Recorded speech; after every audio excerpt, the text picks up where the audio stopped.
At the end of the day, I ask myself one question: can I take one more step?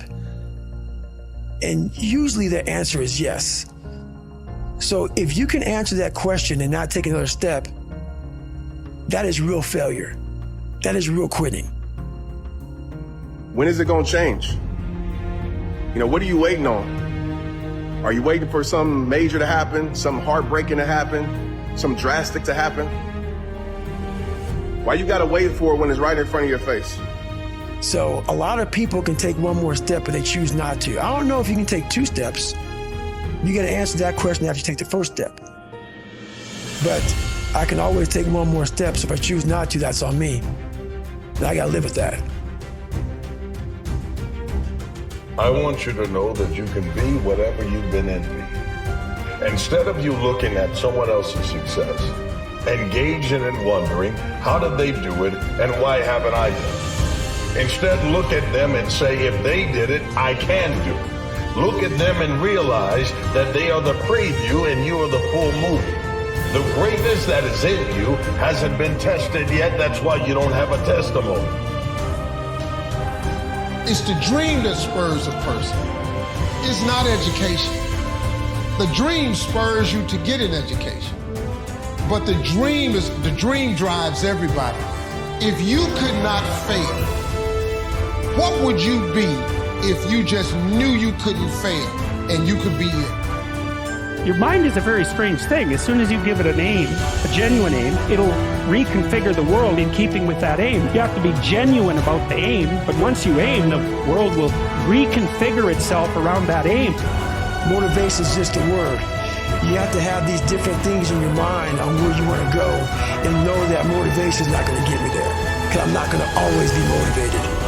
Learn to pick yourself up on your own. You got to be your own coach. And a lot of times you have to learn to perform without motivation. You have to learn to perform without purpose. You have to learn to perform a lot of different things.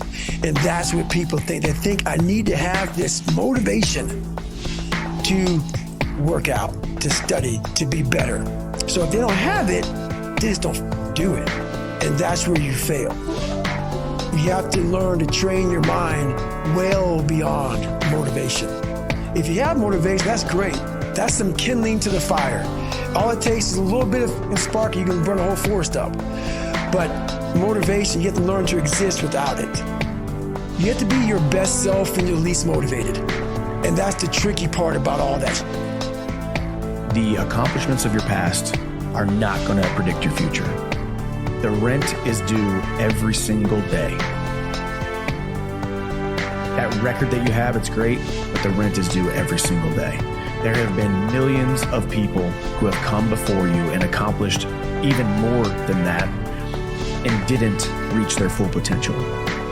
Success comes down to doing the obvious thing for an extraordinary period of time without convincing yourself you're smarter than you are. There's one side of pain that's the suffering and the discomfort side of pain, because that hurts. You remember what that feels like. But then there's another side of pain that's called effort. It's called glory. It's called, if you can find a way to push through pain, there's something greater on the other side of it. And if you never tap into it, it's because the first time you felt it, you backed off. I'm trying to build people up. I'm trying to armor their mind. I'm trying to get them to belief. Because this world we live in is tough. It's tough. It will beat you down. The world and the life that we live in is the ultimate competitor. It will find your weakness and it will just hammer you. So if I can help you build belief, build confidence to the point where nothing can hurt you because you know exactly who you are. In life, you have a critical option. You can take a stand in your life, or you can follow the crowd. See, people who follow the crowd, their lives are not focused. They're not immersed in anything. People who take a stand, they're living a life that has some power, a life of achievement, a life that has some meaning. People that are taking a stand in life, they are consciously involved in a process to design a life of substance. people who are following the crowd, these are people that they're just doing what everybody else is doing. So that's a crowded road over there. If people can make up a mission statement, an ethos in which they want to live by, and every morning you wake up, you hold yourself accountable to that mission, not accompanies your own. Make up your own mission statement. What do you want to be in life? And once you do that, now you can work with somebody to get better. You can work with yourself to get better. But until you know what you want to stand for, you will always just be sitting down. You'll never stand for anything.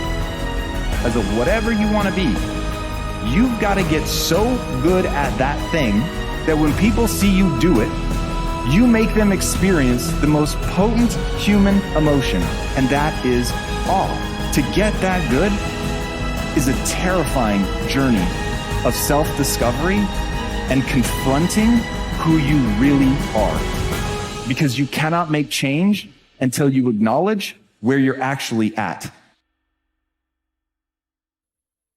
Get out there and go and do something. Just go. And then in the middle of doing it, it'll become easy. Even if it's not easy, even if it's hard, it's easier than not doing it and wishing that you had done it. Dedicate your life to a cause larger than yourself. See, if you dedicate your life to a cause larger than yourself, you're not following in the crowd. The quality of life is often determined by that to which the individual is dedicated. If the dedication of the life is vague and diffuse, the quality is apt to be poor and weak. There is much to be said for the intensity of life. If you are going through a ton of things right now, it's because you are a great warrior.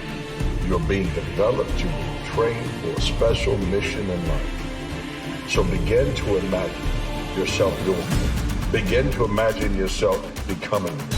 Begin to dream about the thing you want to do and then make it reality by putting dates and times to accomplish it. Give yourself less than a year to do it. Give yourself 6 months and you will. If you give yourself 1 day, you will have a day one. Day one, you begin it, you're on your way. Stop saying 1 day, make it day one. Stop thinking that time will finally surrender something to you and go and make time give it up. If you want to do something that's worthwhile, it's gonna suck. Just gonna suck. And you might as well just enjoy that part of it. Don't ever be ashamed of anything you've done in your life. Face it, fix it, make it better. A lot of people that are scared of their ability to do something that's difficult. They're scared of whether or not you see someone who's doing something that's really tough to do and you go, man, I don't know if I could do that. I don't know if I could force myself to be disciplined. I don't know if I could force myself to take that kind of action. Well, if you do force yourself to take that kind of action, you don't have that question anymore. That question, I don't know if I can do it. Well, you're doing it. So you obviously can do it. Can you do it tomorrow? We did it today. Why can't you do it tomorrow? Just do it. How to turn nothing into something. First, to turn nothing into something, you start with ideas and imagination. Now, it's hard to call ideas and imagination nothing. So imagination, we call it nothing simply because nothing in terms of being tangible, but it is so real, it's almost real. So the first step is to imagine the possibilities. Imagine the possibilities. Do not take the easy way out. Do not give up based on instinct, your instinct. Train it to say, get up. Go.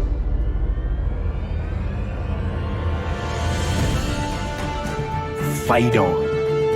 And if that is what if that becomes your fundamental reaction to adversity, if that becomes your gut instinct, then you will overcome just about anything that stands in your path.